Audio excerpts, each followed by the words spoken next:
t'en fous. Comme un rocher, comme un cliché.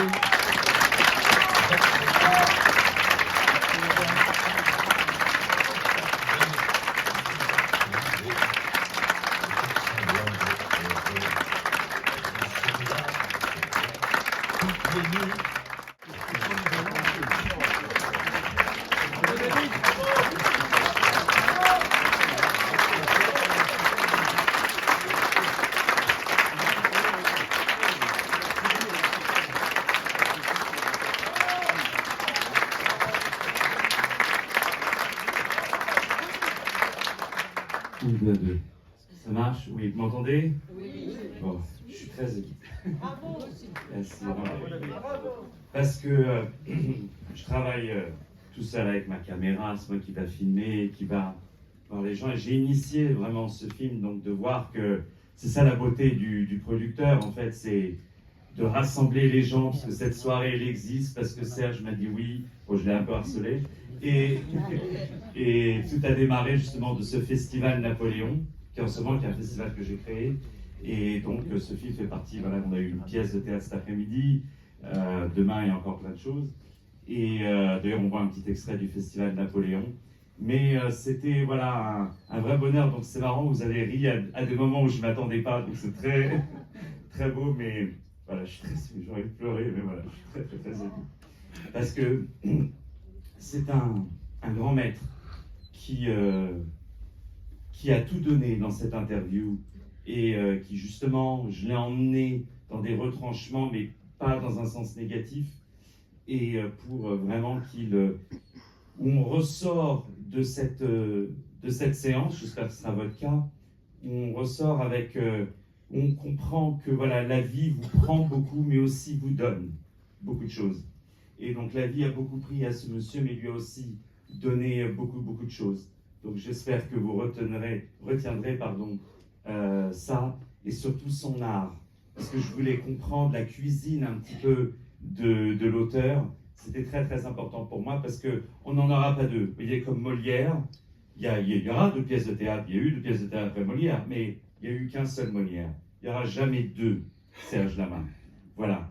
Donc, encore une fois, merci. Est-ce qu'il y a des questions, peut-être du public? Ah, le futur, c'est le poète. Ben, oui. En fait, je voulais vraiment aussi ne pas faire un film qui devienne une rétrospective. C'est-à-dire que vraiment, moi, je me suis passé, je lui ai dit, je veux faire un vrai film de cinéma. C'est-à-dire de prendre, même au niveau de l'histoire, d'articuler l'histoire en cherchant ce qu'on appelle en anglais les turning points. C'est-à-dire les moments qui font basculer sa vie pour que le public soit pris aussi dans l'histoire, et également de filmer donc les plans comme si c'était un vrai film de cinéma en fait, avec des caméras de cinéma, avec vous voyez des frames per second, donc l'imagerie en fait vraiment de cinéma, avec les couleurs de cinéma, etc. Et la musique aussi de film, qu'elle soit articulée vraiment comme un thriller. Voilà, donc c'était ça, et c'est vrai que l'histoire de Serge, elle regorge vraiment de ça. J'avais fait le film Roconcourt avant, j'avais fait un film sur Christian Clavier, par exemple, juste avant. Christian Clavier, c'est autre chose, c'est plein de couleurs, ça bouge. Bon, lui, c'est vraiment un grand poète. Donc il fallait rester dans la couleur le noir et blanc s'est imposé. Je m'en étais pas rendu compte quand je l'avais filmé, mais le noir et blanc vraiment s'est imposé. Voilà. Oui, merci beaucoup. Est-ce qu'il y a... Oui, monsieur. Il n'a pas voulu chanter une séquence quand vous l'avez filmé Bah, en fait, moi j'essaye, chaque fois que je fais un film, j'essaye un peu de me séparer de ce que j'appelle Google. C'est-à-dire les choses que vous pouvez aller chercher vous-même et trouver de vous-même sur YouTube, etc. Donc bien sûr, j'ai mis des extraits qui sont sur YouTube, je suis sûr. Mais ce que je voulais, c'était aller chercher, quand vous avez le maître en face de vous, vous questionnez le maître. C'est-à-dire, moi je préfère faire un film avec Mozart que sur Mozart. Voyez. Donc, ce qui était important pour moi, c'était d'écouter ce qu'il disait, mais non pas juste les événements, mais son ressenti. Voyez. Parce que c'est pas juste une histoire française, c'est l'histoire de France réellement. Voyez, c'était toute une époque, les tours de chant, Michel a bien vu ça, même les plateaux télé qu'il y avait à l'époque, et Fabien aussi connaît très bien tous les grands chanteurs qui étaient de cette époque. On ne retrouvera plus jamais les chanteurs. Il y a Anne Silla, c'est parmi les derniers, vraiment, quoi. Donc voilà, c'était plus de l'écouter parler que de chanter, même si je suis sûr qu'il m'aurait chanté un petit truc. Oui, monsieur. Oui, bravo pour ce film merveilleux et émouvant. Merci. Juste une petite question. Pourquoi vous avez jeté un voile pudique sur l'accident dramatique de ses parents et il n'y a pas eu d'échange avec lui? Vous voulez dire par rapport à l'accident de ses parents? De ses parents, oui. Il en avait déjà parlé et il y a un moment dans le film, vous avez une balance, un petit peu dans le film.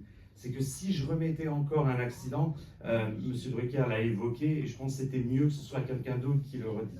Voyez, lui, il en parlait, mais je trouvais que c'était mes parents accident. Heureusement, Monsieur Drucker en a parlé, donc j'ai préféré mettre ça parce que c'est moi qui fais le montage de tous mes films et je trouvais que c'était mieux qu'il y avait quelqu'un d'autre. Mais en tout cas, il l'apprend pendant que c'est Napoléon. Vous voyez. Mais moi, j'ai appris parce que moi, quand je suis en face de la caméra, je découvre en même temps que vous la chose. Vous voyez, moi, je ne savais pas l'histoire de Patrick Sébastien. Vous vous rendez compte? Je ne sais pas si vous saviez que sa chanson préférée, c'était le 15 juillet à 5 heures et que son fils meurt d'un accident de moto le 15 juillet à 5 heures. Et ça, vous pouvez le trouver dans la presse. C'était... Voilà. Et bon, aussi la façon dont je fais l'interview, je conditionne les gens. Parce que là, vous voyez un autre Patrick Sébastien, hein, c'est pas le même que d'habitude. Voilà. Donc voilà, c'était... Oui, madame. Il y a des sujets que vous n'avez pas osé aborder ou vous êtes senti Ah à non, l'aise? il m'a été... Des sujets que je n'ai pas abordés, non, il a été ouvert à tout. Après, il y a aussi ce que moi m'intéresse, c'est-à-dire, je prépare un petit peu l'interview, pas tant que ça, mais je connais un peu les 10 chapitres un peu de sa vie, des trucs qui m'intéressent quand je lis sa bio, mais je ne vais pas lire plein de livres sur lui, je ne vais pas regarder plein de docs. Je m'intéresse vraiment à 5-6 points, vraiment. Donc l'accident, l'Olympia, voilà, 2-3 trucs comme ça. Et le reste, c'est un peu la spontanéité de la rencontre avec lui. Parce que les questions écrites, on les voit, mais là, en fait, vraiment, je le conditionne pour que vraiment, il vous emmène dans son histoire. Et du coup, moi, j'ai une réaction quand il me raconte « Lydiane est morte ». Quand il me le dit, mais je suis, mais bon, on ne me voit pas, mais je suis en larmes, je veux dire, je le regarde et tout.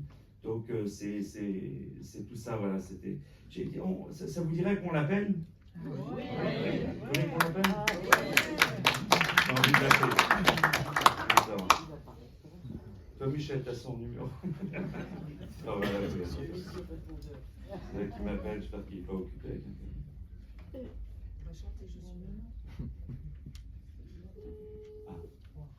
Première sonnerie, la valise RTL. Je n'ai pas eu de ballon.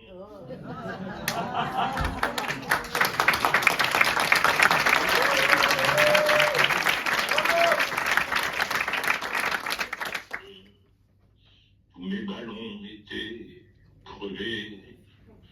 Je n'ai pas eu de vraies vacances. Seul face à face avec la mer, quand le cœur rythme la cadence, des mouettes qui nagent dans l'air.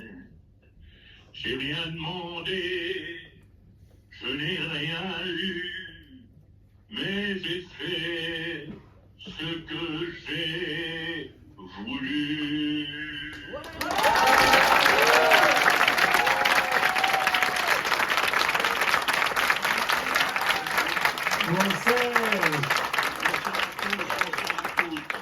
Je sais que je n'ai que des amis dans cette salle.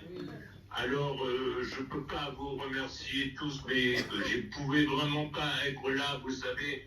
C'est suite justement à cet accident que malheureusement j'ai des suites depuis quelques années où je ne peux plus me déplacer parce que je me blesse et ça ne guérit pas et c'est un vrai problème. Enfin bon, je ne suis pas là pour vous parler de ça. Non, ce soir, c'est pas sur toi du tout, Serge, ça ne concerne pas. Non. Mon Serge, comment tu vas, mon petit chéri? Ben, je vais bien. Je voudrais saluer d'abord ma petite fille qui a vu peut-être... Ah, attends, je te la passe, Ah, pardon, ok, je te passe après, voilà. Non. Et je voudrais la saluer avec sa maman, Léa, ma petite fille, Romy, qui s'est peut-être rendu compte ce soir, plus que d'habitude, de ce qu'est son papy. Et moi, je voudrais lui dire que j'ai vu dans ses yeux, la dernière fois qu'elle est venue à la maison, j'ai vu dans ses yeux une force que je reconnais et que je sais qui vient de moi et de sa grand-mère. Et vraiment, je lui souhaite un avenir radieux. Waouh, bravo.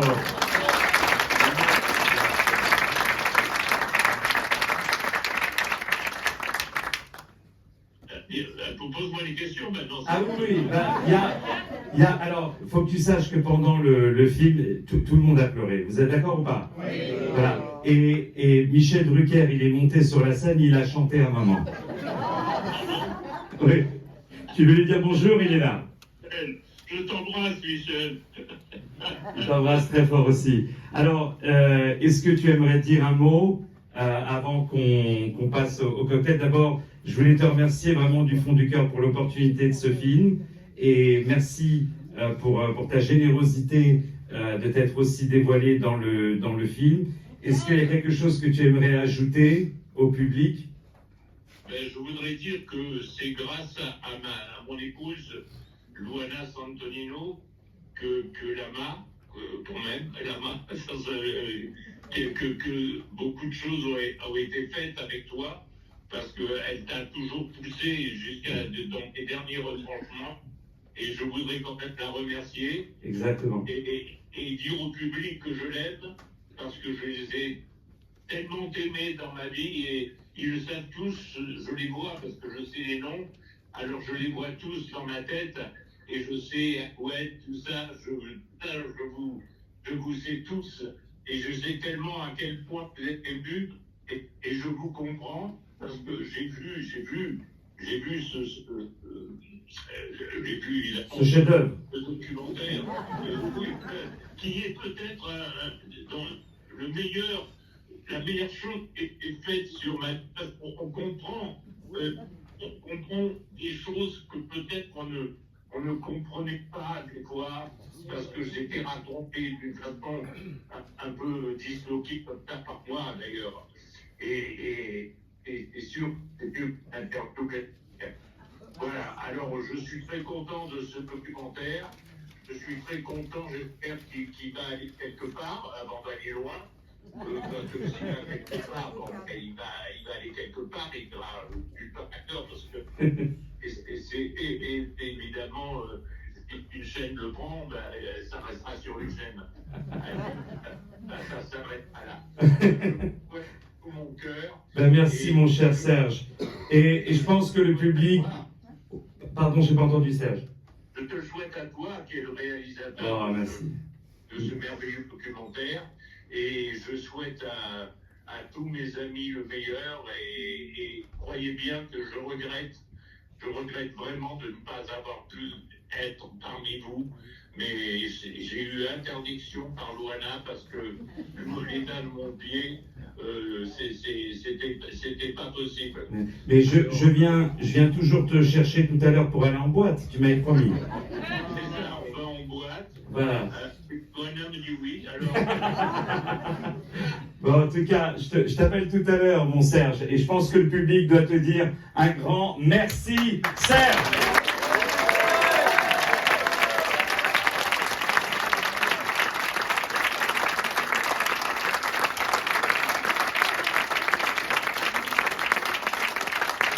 Merci, voilà. La communication commence à être chère, hein. J'ai dépensé tout l'argent dans le film. Donc, je t'appelle tout à l'heure. Je t'aime, Serge. Merci beaucoup. Je t'embrasse. Merci, mon petit chéri. Bisous. Voilà.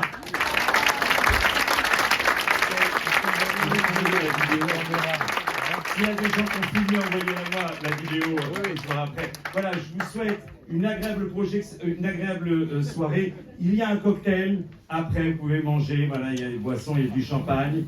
Et célébrons Serge Lama, partagez sa musique, parlez du film, s'il vous plaît, j'ai besoin de votre aide. Vraiment, merci. Merci Michel. À bientôt.